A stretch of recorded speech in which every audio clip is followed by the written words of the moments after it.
হচ্ছে যারা রেমিটেন্স যুক্ত যাদেরকে বলি, দুইটা জায়গায় আমাদের কিছু কাজের মানে কর্মসংস্থান সৃষ্টি হয়।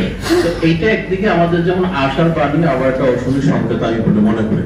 হচ্ছে আমাদের যারা শ্রমশক্তির যে লোকগুলো আমরা ওখানে যাই, ওইখানে আনস্কিল ম্যান পাওয়ার ওইখানে যায়। তো কোনো কারণে মধ্যপ্রাচ্য যে ডিক্লারেশন যে আমরা এখন থেকে আর অধ্যক্ষ লোক নেওয়া, তাহলে সেখানে আমরা বড় ধরনের ধাক্কা খাবো। তাহলে আমাদের রেমিটেন্সের দুইটা সেক্টর, আরএমজি গার্মেন্টস এবং আমাদের ফরেন রেমিটেন্স, যেটা আমাদের বিদেশ কর্মী যারা, এই দুটো জায়গায় যদি আমাদের বড় ধরনের ধাক্কা খাই বা আমাদের ঝুঁকি তৈরি হয়, তাহলে আমাদের অর্থনীতি একেবারে মধ্যমে পড়ার সম্ভাবনা আছে। আমি একটা পার্সোনাল এক্সাম্পল যদি শেয়ার করি, আমি ইউকেতে পড়তে গিয়ে দেখেছি কোনো একটা রেস্টুরেন্টে যখন খেতে যেতাম, সেখানে যারা সার্ভ করতো অথবা যারা ওয়েটার ছিল, তারা ইদার শ্রীলঙ্কান অথবা ভারতীয়।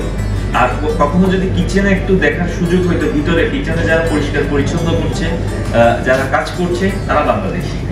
এই যে অবস্থাটা, যে তাদের অবস্থা, আমি ওয়েটার খুব ভালো জব বলছি না, কিন্তু স্টিল একটা ডিফারেন্স, ক্লাস ডিফারেন্স আছে। কারণ কি? কারণ হচ্ছে আপনি যখন ওয়েটিং জব করবেন, আপনি যখন টেবিলে যাবেন, তখন আপনাকে সুন্দর করে ইংরেজিতে কথা বলতে হবে।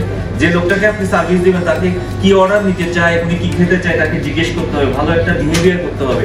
এই ট্রেনিং তো আমার নাই। আমি এগুলো কেন বলছি? কারণ আমি আমার যুবকর্মীকে দেখতে পাচ্ছি, তাদের জানার জন্য।